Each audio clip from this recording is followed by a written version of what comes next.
नमस्कार दोस्तों ना तो एक पॉलिटिकल पार्टी का रुतबा है, ना ही एक ही चेहरे के आसरे यह देश का चुनाव है, न ही भारत देश सहित दुनिया के सबसे बड़ी राजनीतिक पार्टी के तौर पर भारतीय जनता पार्टी का आचार व्यवहार और उसका आकार शायद इस भारत देश के लोकसभा चुनाव को अपने साथ समेटकर चल पाने की स्थिति में है।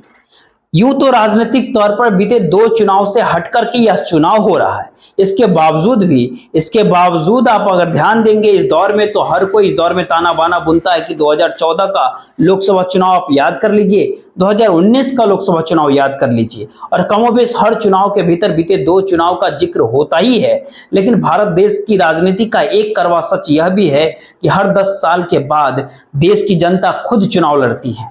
और इन सारी बातों को अगर आप समझिएगा तो समझते समझते 1977 के चुनाव में आप चले जाएंगे। इमरजेंसी के तुरंत बाद का चुनाव, इंदिरा गांधी की हत्या के तुरंत बाद का चुनाव 1984, यानी 77 का लोकसभा चुनाव, 1984 का लोकसभा चुनाव, फिर उसके बाद मंडल कमंडल और राजीव गांधी की हत्या के बाद का चुनाव 1991, और उसके बाद की परिस्थिति में अगर आप एक पल के लिए झांकेंगे तो आपके मन में 2004 का लोकसभा चुनाव आकर के खड़ा हो जाएगा। उस समय भी देश की जनता ही निकली थी, और उसके बाद की परिस्थिति 2014 के भीतर जब नरेंद्र मोदी भारत देश के प्रधानमंत्री बने तब भी देश की जनता ही निकली। वहीं 2024 के अक्ष तले अब आप 2014 के लोकसभा चुनाव या फिर 2019 के लोकसभा चुनाव मत देखिए, क्योंकि 2019 और 2014 के आंकड़े आपको डगमगाने लगेंगे। क्योंकि इस देश की सामाजिक आर्थिक परिस्थितियां जो है इस भारत देश की राजनीति को डगमगाते हुए देख रही है, और शायद इसीलिए भी इस दौर में यह चुनाव देश की जनता का है। और इसके दायरे तले, इसके अक्ष तले अगर आप अलग अलग राज्यों की परिस्थितियों को आप समझेंगे तो हर राज्य के भीतर कमोबेश आपको कोई एक ऐसी धारणा दिखाई पड़ेगी नहीं जहां पर आप एक बार ठसक से कह सकते हैं कि पिछली बार यह हुआ, इस बार भी यही होगा। आप गुजरात को लेकर के कह सकते हैं, लेकिन गुजरात के भीतर भी आप देखिए कि सूरत की स्थिति इस दौर में कैसी हो गई। गांधीनगर के भीतर उम्मीदवारों को वापस लेना या फिर उनका अपहरण करने के किस्से अब खुल करके देश के सामने आने लगे हैं। यानी पुरानी परिस्थितियों को उसी के अनुकूल इस चुनाव में रख लिया जाए, उसके लिए साम दाम दंड भेद सब कुछ अपनाया जा रहा है। लेकिन आज तो मौका किसी और बात करने की है। इस भारत देश के भीतर में जो सामाजिक परिस्थितियों के मुद्दों को सतह के ऊपर राहुल गांधी लेकर के आए, और राहुल गांधी के जरिए इंडिया गठबंधन, इंडिया अलायंस से जुड़े तमाम छत्रकों के सामने एक सवाल खड़ा हुआ कि वह अपने अस्तित्व की लड़ाई लड़ रहे हैं, तो वह भी उस छाया तले खड़े हो गए। और इसीलिए आप ध्यान देंगे इस दौर में तो इस भारत देश के 40% वोटर, उन सारे वोटरों की अगुवाई करने वाला उनके भीतर का कोई नेता मौजूद नहीं है। इस दौर में आप देखेंगे कि मुस्लिम कोई भी नेता आपको ऐसा नजर आता हो जो कि देश के मुस्लिमों को अपने अनुकूल राजनीतिक तौर पर, सियासी तौर पर खड़ा कर सके, आपको नहीं नजर आएगा। दलित क्या सच में यह नजर आता है इस देश के भीतर? कोई भी दलित नेता इस तौर पर खड़ा है इस दौर में?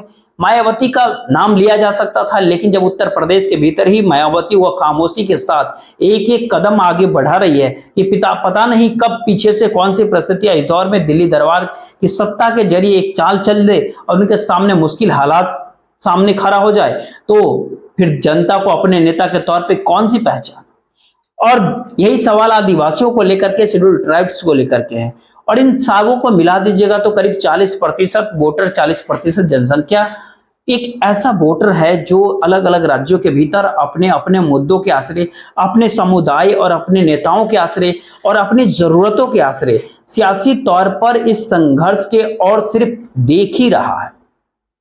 अगर ऐसे में पुराने चुनाव को एक साथ समेट ले तो फिर एक सवाल होगा, वह सारी चीज कैसे भुलाई जा सकती है? और इन्हीं सारी परिस्थितियों के भीतर महाराष्ट्र प्रदेश की राजनीति, वहां पर तो इतनी चीरफाड़ कर दी गई और इतनी सर्जरी हुई राजनीतिक तौर पर, जिसमें इस देश के भीतर सुप्रीम कोर्ट तक को कहना पड़ा कि राज्यपाल भी असंवैधानिक कार्य कर रहे हैं। खुले तौर पर खुलेआम चुनाव आयोग की भूमिका, इलेक्शन कमीशन की भूमिका, महाराष्ट्र प्रदेश की राजनीति में भूमिका जो एनसीपी और शिवसेना के जो दो फार हुए उसमें सत्ता अनुकूल इलेक्शन कमीशन की भूमिका कैसी है, वो सबके सामने है।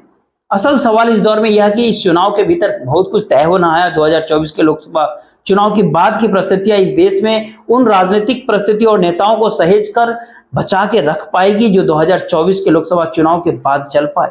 और चल पाने की स्थिति में इस भारत देश के वोटरों को तय करना है।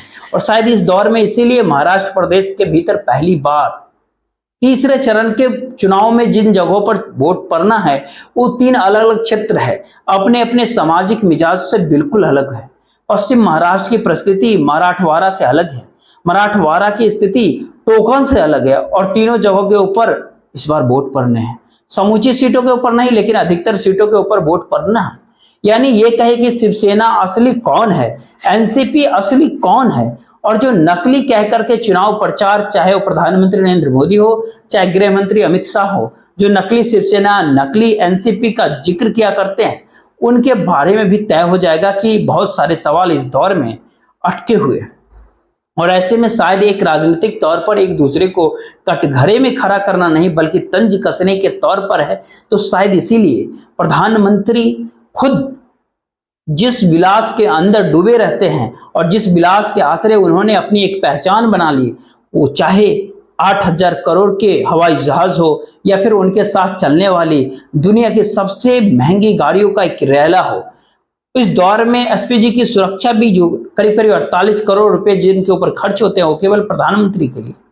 प्रधानमंत्री ने ही चाहा तो इस भारत देश के भीतर नया प्रधानमंत्री की इच्छा अनुरूप संसद भवन खड़ा हो गया। क्या कुछ बनाया गया, कैसे बनाया गया, कॉरपोरेट को कितना लाभ पहुंचाया गया, कैसे दे दिया गया, सब कुछ चुनाव के दायरे में है। लेकिन चुनावी दौर के भीतर यह मुद्दा नहीं है। मुद्दा तो इस भारत देश के भीतर जमीनी हकीकत से उपरने वाले छोटे मोटे वोटरों की चाहत में तब्दील हो गई। और इसीलिए जवाब और प्रति जवाब दोनों की परिस्थितियां इस भारत देश के भीतर। तो एक एक बात, एक एक राज्यों के पन्ने को पलटे। लेकिन उससे पहले एक बात, प्रियंका गांधी ने अपने भाई राहुल गांधी को प्रधानमंत्री ने जब शहजादा कहा तो उसकी पूरी व्याख्या कर डाली और कहा कि आप खुद शहंशाह हैं। भाई को शहजादा बोलते हैं। मैं उनको बताना चाहती हूँ, ये शहजादे 4000 किलोमीटर पैदल चले हैं। कन्याकुमारी से कश्मीर तक आपकी समस्याओं को सुनने के लिए चले हैं। मेरी बहनों से मिले हैं, मेरे भाइयों से मिले हैं, किसानों से मिले हैं, मजदूरों से मिले हैं और सबसे प्यार से मिलकर पूछा है कि तुम्हारे दिल में क्या मुश्किलें हैं, तुम्हारे जीवन में क्या समस्याएं हैं, उनको हम हल कैसे कर सकते हैं। और एक तरफ आपके शहंशाह नरेंद्र मोदी जी महलों में रहते हैं। आपने कभी टीवी पे उनका चेहरा देखा है? एकदम साफ सुथरा सफेद कुर्ता, एक दाग नहीं है धूल का, एक बाल इधर से उधर नहीं हो रहा है। वो कैसे समझ पाएंगे आपकी मजदूरी, आपकी खेती? कैसे समझ पाएंगे? कैसे समझ पाएंगे कि आप किस दलदल में? दरअसल बात प्रधानमंत्री की रहीसी भर की नहीं है। प्रधानमंत्री की इस भारत देश के लोगों के साथ सरोकार की भी होती है। प्रधानमंत्री मणिपुर नहीं पहुंचे। मणिपुर की घटना जब हुई उसके बाद पूरे 1 साल का समय बीत चुका है। यानी कि 3 मई 2023 और आज के दौर में जब आप मई के महीने में हैं तो 1 साल के भीतर हर दूसरे दिन प्रधानमंत्री नरेंद्र मोदी इस भारत देश के भीतर यात्रा पे रहे। यानी इन्होंने करीब करीब इस भारत देश के भीतर में 167 यात्राएं कर दी, लेकिन कोई भी यात्रा मणिपुर तक नहीं पहुंची। तो सरोकार का मतलब इस दौर में क्या हो सकता है, यह सवाल मणिपुर की परिस्थितियों के साथ नहीं, इस भारत देश के भीतर जिन 40% लोगों का बात कर रहे हैं उसके भीतर दलित, आदिवासी और अल्पसंख्यक समुदाय भी है, सीधे कहे तो मुस्लिम समुदाय भी है। उसके भीतर उठते हुए बहुत सारे सवाल प्रधानमंत्री नरेंद्र मोदी अपने